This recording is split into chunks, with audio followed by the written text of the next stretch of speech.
크리스마스는 그리스도에다가 마스, 미사, 예배라는 단어죠. 그리스도의 탄생을 축하하는 예배가 크리스마스입니다. 이 크리스마스를 줄여서 간혹 엑스마스라고 부르는데, 원래는 이 엑스가 크리스토스 헬라의 카이를 말하는데 영어로 읽다 보니까 엑스라고 있잖아요. 이 엑스가 수학에서는 또 미지수가 돼버립니다. 이게 아주 애매한 상황이 될 수가 있는데, 자, 이것도 의미가 있는 것 같아요. 성탄의 의미를 모르는 사람들, 성탄의 진정한 하나님의 뜻을 이해하지 못하는 사람들에게는 이 진짜 엑스마스, 불가사의한 미지수의 날이 될 수도 있다. 이것이 바로 사단의 전략이라는 것입니다. 사단이 예수님의 성탄을 방해했는데, 그것을 신약의 제일 뒤에 계시록에 이렇게 기록되어 있습니다. 계시록 12장 4절입니다. 용이 해산하려는 여자 앞에서 그가 해산하면 그 아이를 삼키고자 하더니 여자가 아들을 낳으니 이는 장차 철장으로 만국을 다스릴 남자라. 그 아이를 하나님 앞과 그 보좌 앞으로 올려가더라. 성경에 이 사단을 뱀이나 용으로 비유하고 있는 것은 사단도 피조물이라는 것입니다. 여러분, 사단을 너무 두려워하지 마시길 바랍니다. 자, 여기에 또 철장은 강력한 심판의 도구로 다스릴 메시아를 말씀하고 있습니다. 자, 동방 박사들이 예수님께 경배하고 나서 천사가 다른 길로 돌아가라고 가르쳐 주잖아요. 이때 헤롯 왕이 어떻게 하죠? 남자아이, 2살 이하의 모든 남자아이를 다 죽이게 되는데, 이것이 바로 사단의 역사라는 것, 우리가 오늘 계시록 말씀을 통해서 알 수가 있습니다. 그런데 사단은 지금도 이 성탄을 방해한다는 거예요. 이미 예수님은 오셨지만 세상의 화려한 유혹으로 성탄의 주인공인 예수님을 감춰버린다는 겁니다. 주님을 보지 못하게 한다는 거예요. 이것이 마귀의 전략이라는 것을 잊지 마시기를 바랍니다. 사랑하는 성도 여러분, 예배는 영이신 하나님께 우리가 영과 진리로 드리는 것이 예배입니다. 사단은 어떻게든 이 예배를 방해한다는 사실을 잊지 마시길 바랍니다. 이 크리스마스에 대한 멋있는 정의가 있어서 여러분에게 소개해 드리려고 하는데요. 크리스마스는 인간을 설득하기 위하여 하나님께서 마지막 카드를 던지신 날이다. 파스칼이 한 말입니다. 크리스마스는 우주의 축일이다. 하늘과 땅과 그 가운데 있는 모든 것이 해방과 자유와 완성을 축하하는 날이다. 우찌무라 간조가 한 말이죠. 크리스마스는 하나님의 인간적인 얼굴을 우리에게 보여주신 날이다. 게오르그가 한 말입니다. 크리스마스는 하나님의 겸손과 인간의 존귀함이 마주치는 날이다. 에이든 토저가 한 말입니다. 크리스마스는 인간 역사의 주인공이 교체됨을 기념하는 날이다. 이건 누가 했는지 말씀해도 잘 모르실 것 같아서. 크리스마스는 하나님의 완전한 대변자가 이 땅에 취임한 날이다. 참 멋있는 정의입니다. 여러분, 그런데 아무리 멋있는 정의를 한다 한들 이 성탄의 의미를 알지 못한다면 우의독경, 쇠기의 경리께 아니겠습니까? 오늘 본문에 보면 2000년 전에 이 성탄을 뭐라고 말씀하고 있습니까? 우리 누가복음 2장 10절을 다시 한번 봅니다. 천사가 이르되 무서워하지 말라. 보라, 내가 온 백성에게 미칠 큰 기쁨의 좋은 소식을 너희에게 전하노라. 온 백성에게 미칠 큰 기쁨의 좋은 소식이라고 말씀하고 있습니다. 여기 큰 기쁨이 원어에 보면 메가스카라 그랬어요. 메가톤급의 기쁨이라는 것입니다. 어제 그 기사에 보니까 프랑스의 그 에르메스 아시죠? 에르메스의 창시자 오데손 니콜라 푸에시가 유산 상속을 자신의 정원사에게 상속한다라는 게 나왔어요. 자녀가 없대요. 그래가지고 전 재산 17조인데 17조의 절반을 누구한테? 정원사를, 거기 가서 정원사를 했어야 되는데. 응? 여러분, 내가 한번 정원사라고 생각해 보세요. 지금 남일이라고 너무 무덤덤하지 마시고 생각만 해도 막 기쁘지 않아요? 오늘 여러분에게 무엇이 기쁜 소식입니까? 오늘 예수님이 이 땅에 오신 소식은 이 정원사보다도 더 기쁜, 비교할 수 없는 메가톤급의 기쁜 소식이라는 것입니다.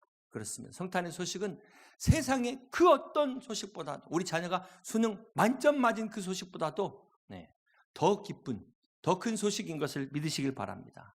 우리를 구원하시기 위하여 인간의 몸을 입고 오신 그 주님의 은혜, 이 성탄의 임마누엘의 메가톤급의 기쁨이 여러분에게 가득 차시기를 주님의 이름으로 축원합니다. 오늘 본문에 메시아가 탄생한 이 기쁜 소식이 제일 먼저 누구에게 알려집니까? 이 당시에 예루살렘 성전이 있었습니다. 그 성전에는 종교 지도자들이 있었죠. 그 당시 날고 기는 유명한 사람들이 다 예루살렘에 모여 살았습니다. 베들레헴에서 예루살렘까지는 8.8km밖에 되지 않는 가까운 거리입니다. 그런데 왜 그 예루살렘에 사는 그 많은 사람들에게 이 소식을 전하지 않고 한밤중에 양치던 목자들에게 이 소식을 전했을까요? 여러분, 목자 하면 어떤 생각이 떠오르세요? 저 푸른 초원 위에 그림 같은 집을 짓고 양과 함께 뛰노는 목자. 그거는 이제 우리의 상상이고요. 실제 2000년 전 당시 목자는 요즘 3D 직업입니다. 극한 직업에 나오는 그런 직업입니다. 독일의 신학자인 요아킴 예레미야스가 쓴 예수시대 예루살렘이라는 1969년에 쓴 책인데요. 이 책에 보면 이 당시에 목자가 천한 직업이었다. 그러면서 천한 직업 몇 가지를 소개하는데 거기에 의사도 포함이 되어 있어요. 이 의사가 그리스 로마 시대는 노예 출신들이 의사를 하는데 지금 같은 방법이 아니잖아요. 비과학적인 방법으로 했기 때문에 천한 직업으로 여겨졌다는 것입니다. 이 당시에는. 그리고 고대 이스라엘에서 목자가 천한 직업으로 여겨진 이유가 목자들은 멀리 외딴 곳에서 고립된 생활을 해야 했어요. 그렇기 때문에 대부분 하위 계층이었다는 것입니다. 자, 그런데 성경에 보면 목자 중에 유명한 사람이 있습니다. 대표적으로 모세, 그렇죠. 그리고 이스라엘 왕 중에서도 가장 훌륭한 다윗, 목자 출신입니다. 비록 목자가 가난하고 사회적으로 인정받지 못했다 할지라도 하나님이 보시는 관점은 다르다는 것입니다. 우리 누가복음 2장 8절을 보시면 그 지역에 목자들이 밤에 밖에서 자기 양떼를 지키더니 이 목자들은 모두가 잠자는 시간인데도 깨어 있어요. 양들을 지키고 있었습니다. 이처럼 성실하고 충성스러운 이들에게 제일 먼저 성탄의 소식이 전해졌다는 것입니다. 이 당시 목자들은 사회적으로 무시당하는 그런 하위 소외계층이었지만 율법도 모르는 자들이었지만 그러나 그들은 주어진 일에 묵묵히 최선을 다하는 사람들이었습니다. 바로 이 목자들에게 복음의 복된 소식이 전해진 것입니다. 아기 예수를 경배할 특권이 그들에게 부여된 것입니다. 이 얼마나 놀라운 축복입니까? 그렇습니다. 사랑하는 성도 여러분, 우리 주님이 다시 올 때도 마찬가지입니다. 우리 주님이 다시 올 때 어떤 사람들에게 제일 먼저 알려주실까요? 바로 오늘 목자와 같이 깨어있는 사람, 성실한 사람, 맡은 사명에 최선을 다하는 사람들에게 주님이 제일 먼저 알려주신다는 것을 기억하시길 바랍니다. 사랑하는 성도 여러분, 오늘도 살아계신 하나님께서 우리에게 말씀하십니다. 이 성경은 기록된 하나님의 말씀이죠. 그래서 우리가 이 말씀을 통해서 하나님의 음성을 들을 수 있어야 되는 것입니다. 믿음은 들음에서 나는 것입니다. 또한 이 성경은 검증된 하나님의 말씀이에요. 우리가 이 말씀에서 하나님의 음성을 듣지 못하니까 어떻게 돼요? 자꾸 이상한 데를 찾아가요. 뭔가 들리고 뭔가 보이는 이런 환상을 찾다가 이단에 빠지게 되는 것입니다. 그러므로 우리는 하나님의 말씀이 성경으로 돌아가서 이 성경에서 말씀하시는 하나님의 음성을 듣는 여러분 되시기를 주님의 이름으로 축복합니다. 오늘 목자들처럼 깨어 있어서 하나님의 음성을 들을 수 있는 또 그리고 있어야 될 자리에 맡겨주신 사명에 최선을 다하는 여러분 다 되시기를 주님의 이름으로 축복합니다. 우리가 누가복음 2장 14절의 말씀을 계속해서 함께 봅니다. 지극히 높은 곳에서는 하나님께 영광이요 땅에서는 하나님이 기뻐하신 사람들 중에 평화로도 하니라. 자, 여기 자세히 보시면 메시아의 탄생이 모든 사람에게 평화를 가져오는 게 아닙니다. 여기 보세요. 땅에서는 하나님이 기뻐하신 사람들 중에 평화로다. 자, 이 말은 반대로 하나님이 기뻐하시지 않는 사람들에게는 평화가 없다는 말이기도 합니다. 그렇습니다. 사랑하는 성도 여러분, 인류의 역사를 보면 세상은 평화를 원하지만 전쟁은 끝없이 계속되었습니다. 그 시대마다 갈등과 분쟁은 끊이지 않았고 전쟁은 끊어질 날이 없었습니다. 마태복음 24장에 보면 말세의 주님께서 예언하시기를 민족이 민족을 나라가 나라를 대적한다고 전쟁이 끊이지 않을 것을 말씀하고 있습니다. 그러나 평화의 왕이신 예수 그리스도를 통해 하나님 앞에 기뻐하심을 입은 사람들 중에는 평화가 있다고 말씀하고 있습니다. 그렇습니다. 지금도 이스라엘과 팔레스타인의 전쟁은 유대교와 이슬람의 전쟁이기 때문에 둘 중 하나 죽어야 끝나는 전쟁이에요. 예수 그리스도밖에는 답이 없습니다. 예수님의 사랑으로 회개하고 화해하고 용납하는 길밖에는 없는 것입니다. 우리가 이 남이야기 할 게 아니라 한번 우리 각자 자신을 돌아보시기 바랍니다. 우리가 나라와 나라의 이 전쟁만이 아니라 우리 믿는 자들이 서로 다투고 싸우는 적도 있잖아요. 뭐 이 개인적인 전쟁 아닙니까? 여러분 어떠십니까? 한 해 동안 평안하셨습니까? 우리가 그동안 새벽의 말씀 욥기서를 나누고 있는데 드디어 욥의 고난이 끝이 났습니다. 하나님의 회복의 은혜로 욥이 회복된 것처럼 여러분의 고난도 이제 끝이 나시고 2023년과 함께 여러분의 모든 고난이 다 이제 끝이 나고 하나님의 회복의 은혜로 다시금 일어서실 수 있는 여러분 다 되시기를 주님의 이름으로 축복합니다. 세상이 줄 수 없는 이 샬롬의 평안이 여러분과 가정에 이 샬롬의 은혜가 충만하시기를 주님의 이름으로 축복합니다. 오늘 본문에 하나님이 기뻐하시는 사람들은 어떤 사람들이었습니까? 천사들이 제일 먼저 성탄의 소식을 전한 이 목자들, 이 목자들이 하나님이 기뻐하시는 사람들이었습니다. 그렇다면 하고 많은 사람들 중에 왜 이 비천하고 비천한 목자들을 기뻐하셨을까요? 우리 15절을 다시 한번 봅니다. 천사들이 떠나 하늘로 올라가니 목자가 서로 말하되 이제 베들레헴으로 가서 주께서 우리에게 알리신 바 이 이루어진 일을 보자 하고.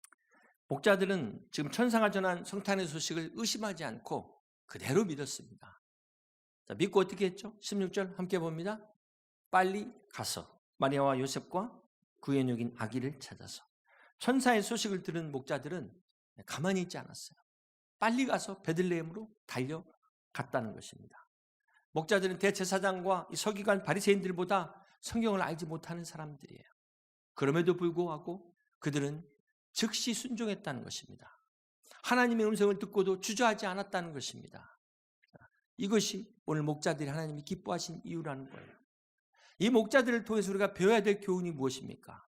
신앙은 결단입니다. 이 목자들이 빨리 가서 지금 누구를 찾았죠? 구의 누인 아기 예수를 찾았다는 거예요. 여기서 우리는 중요한 교훈을 놓쳐서는 안 됩니다. 베들레헴으로 달려간 이 목자들은 예수님을 만난 체험적인 신앙을 가지고 있었다는 것입니다. 그렇습니다. 사랑하는 성도 여러분, 오늘 여러분은 예수님을 만나셨습니까? 예수 그리스도를 개인의 구주로 영접하셨습니까?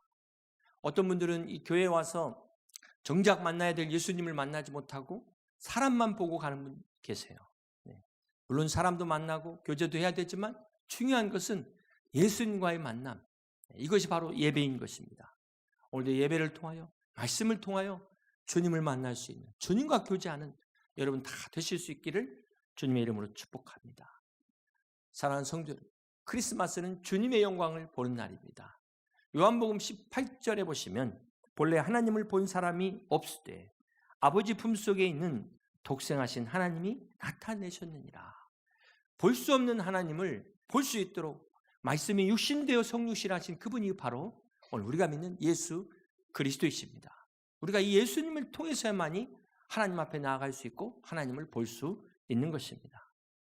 겸손한 목자들에게 성탄의 소식이 들린 것처럼, 겸손한 목자들이 이 성탄의 소식을 믿은 것처럼 오늘 우리도 겸손한 믿음으로 우리를 구원하시기 위하여 이 땅에 오신 예수님을 믿고 영접하는 그런 겸손한 믿음을 갖는 여러분 다 되시기를 주님의 이름으로 축복합니다. 오늘 하나님께서 그 많은 사람들 중에, 하고 많은 사람 중에 날고 기는 사람들이 있는데도 불구하고 목자들을 택하신 이유가 야고보서 4장 6절은 이렇게 말씀합니다. 하나님이 교만한 자를 물리치시고 겸손한 자에게 은혜를 주신다 하였느니라. 그렇습니다. 겸손한 목자들을 택하셔서 이 복된 소식을 전하신 것처럼 오늘 또 하나님은 겸손한 자들에게 은혜를 주시는 하나님이신 것을 믿으시기를 바랍니다. 제가 가끔 그 최강 야구라는 프로를 보는데요. 뭐 언제 하는지는 모르지만 이렇게 채널을 돌리다 보면 이렇게 딱 나오면 이제 그때마다 보는데요. 은퇴한 선수들이 다시 재도전하는 그런 내용입니다. 근데 감독과 선수들한테 다 마이크를 달아가지고요. 그 선수 경기 내내 자기들이 하는 말이 다 들려요. 그러니까 선수들이 이 경기에 어떻게 임하는지 그 선수들의 심리도 직접 알 수 있고, 그래서 그런 또 보는 재미가 있더라고요. 근데 이 감독이 선수들에게 계속해서 하는 말이 있어요. 공통적으로 하는 말. 힘 빼고 해. 힘 빼고 해. 괜찮아. 힘 빼고 해. 힘 빼고 해. 사실 이게 모든 선수들에게 해당되는 말입니다. 아무리 최고의 선수라 하더라도 몸에 힘이 들어가면 경직돼서 자기의 기량을 발휘할 수가 없습니다. 이건 우리 손흥민 선수도 마찬가지죠. 어느 분야의 세계 최고라 할지라도 끝까지 마지막까지 신경 써야 되는 게 힘 빼는 겁니다. 힘 빼고 서야 돼요. 자, 이렇게 몸에 힘을 빼는 것을 우리가 영적인 차원에서 겸손이다, 이렇게 말하는 것입니다. 우리 신앙도 마찬가지예요. 여러분, 은혜를 받았다고, 은사를 받았다고 해서 몸에 힘이 들어가면 경직이 되어지고 결국은 넘어지게 되는 것입니다. 어느 순간부터 은혜를 받더니만 남을 막 판단하고, 심지어 목자까지 판단하고, 자기는 앉아서 막 일하는 사람들 평가하고, 이렇게 교만한, 이게 이제 교만이 이제 탁 올라오는 거죠. 이게 사람을 망친다는 거예요. 자기의 모습을 보지 못하게 하는 것입니다. 사랑하는 성도 여러분, 바라기는 우리는 목자와 같이 끝까지 겸손한 믿음으로 하나님이 기뻐하심을 입은 사람들에게 주시는 이 평안을 다 누리시기를 주님의 이름으로 축복합니다. 오늘 본문에 중요한 사람들이 목자뿐만 아니라 마리아와 요셉이 나옵니다. 여러분, 하나님이 아무리 예비하셨어도 이 마리아와 요셉의 믿음이 없었다면, 이들의 순종이 없었다면 예수님의 성탄이 어떻게 됐을까요? 자, 그런데 사실 마리아와 요셉에게는 이 성탄의 기쁜 소식이 그리 기쁜 소식이 아니었다는 것입니다. 여러분 한번 생각해 보세요. 마리아 입장에서는 은혜를 받은 결과가 무엇입니까? 당시 약혼한 처녀가 아이를 가지면 율법에 돌에 쳐 죽이게 돼 있어요. 지금 죽을 수밖에 없는 상황이 될 수도 있다는 것입니다. 요셉의 입장에서도 지금 처음에 성령으로 잉태된 것을 몰랐잖아요. 얼마나 고민했겠습니까? 얼마나 괴로웠겠습니까? 왜 나한테 이런 일이 일어났을까? 요셉은 의롭고 착한 사람이라 소문내지 않고 가만히 끊고자 했다 했습니다. 이렇게 마리아와 요셉이 주는 교훈이 뭘까요? 하나님의 은혜를 받는 것이 꼭 내 생각대로 되는 것만은 아니다. 세상적으로 볼 때 꼭 좋은 일만은 아니라는 것입니다. 때로는 마리아처럼 은혜를 받고 나서 비난을 받을 수도 있어요. 돌에 맞을 위기에 처할 수도 있다는 것입니다. 요셉처럼 난처하고 난감한 상황이 될 수도 있는 것입니다. 더 피곤한 상황이, 더 골치 아픈 상황이 될 수 있다는 것입니다. 우리가 은혜를 받았다고 해서 모두가 환영하고 모두가 다 축하해 주는 것이 아니라는 사실입니다. 오늘 우리가 분명히 기억해야 될 것은 예수님의 첫 성탄은 지난 2주 전부터 말씀드렸지만 모든 게 불가능한 것이었어요. 처음부터 끝까지 불가능한 일이었습니다. 그런데 이 불가능이 가능케 된 것은 하나님의 은혜이요, 그 다음으로 마리아와 요셉의 순종이 있었다는 것입니다. 그렇습니다. 이것은 오늘도 마찬가지예요.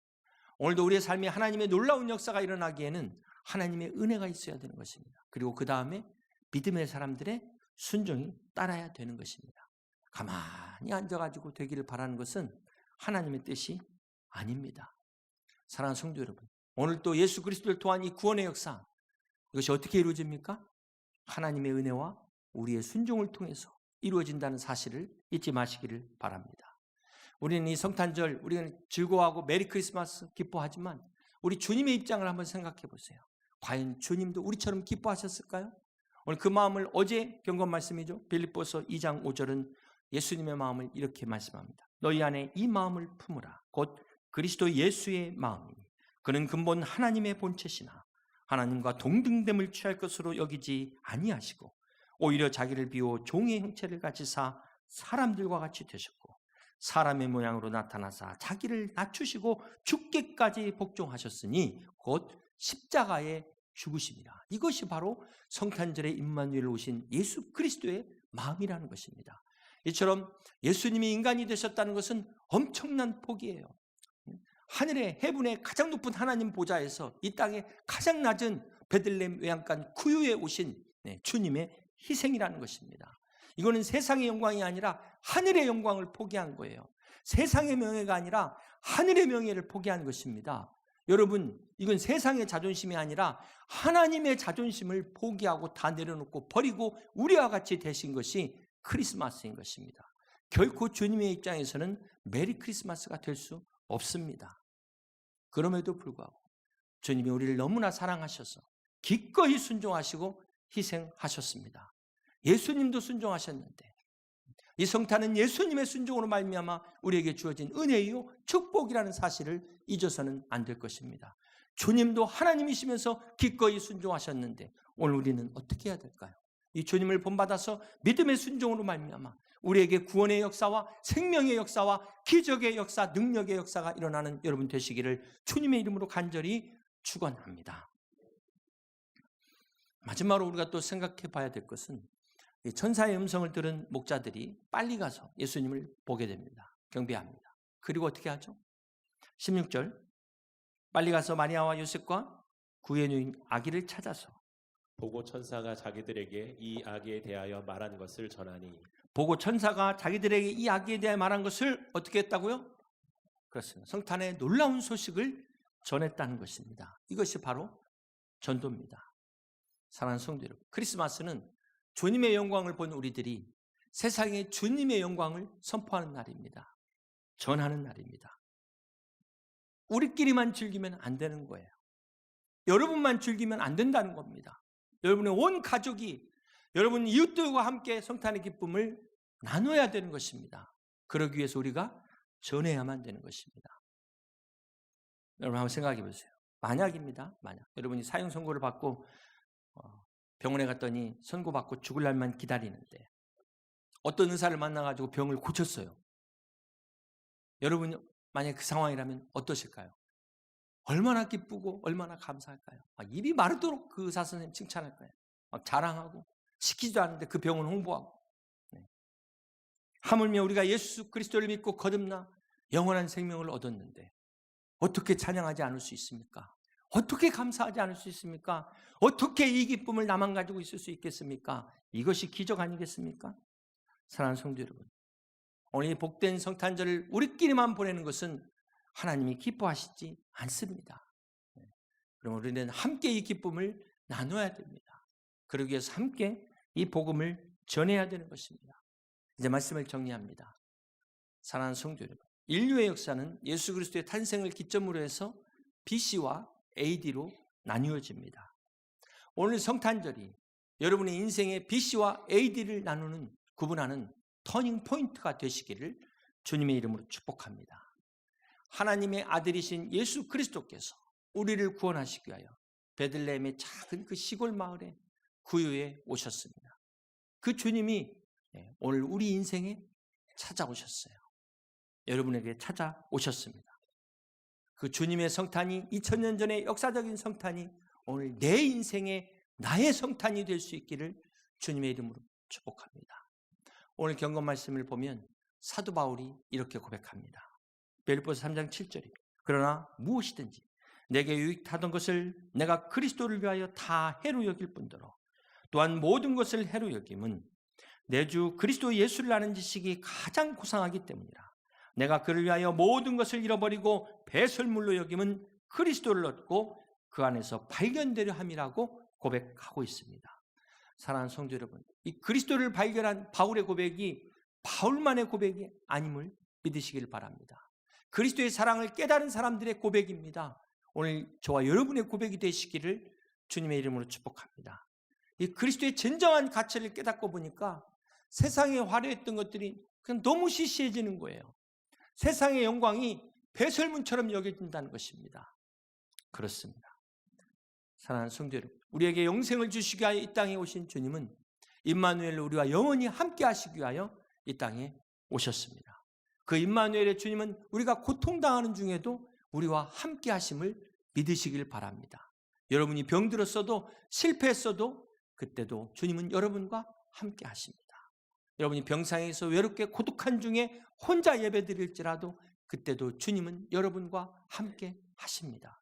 여러분이 무슨 일을 만나도 언제 어디서든 세상 끝날까지 영원히 우리와 함께 하시는 그 주님이신 것을 믿으시기를 바랍니다.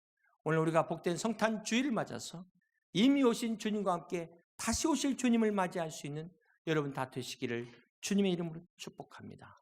주님과 함께 성탄을 맞이하는 여러분 모두에게 지극히 높은 곳에서는 하나님께 영광이요 땅에서는 하나님이 기뻐하심을 입은 누구? 바로 여러분들, 여러분 가정 위에 평강으로 임하시기를 임마누엘의 은혜와 축복이 가득하시기를 주님의 이름으로 간절히 축원합니다.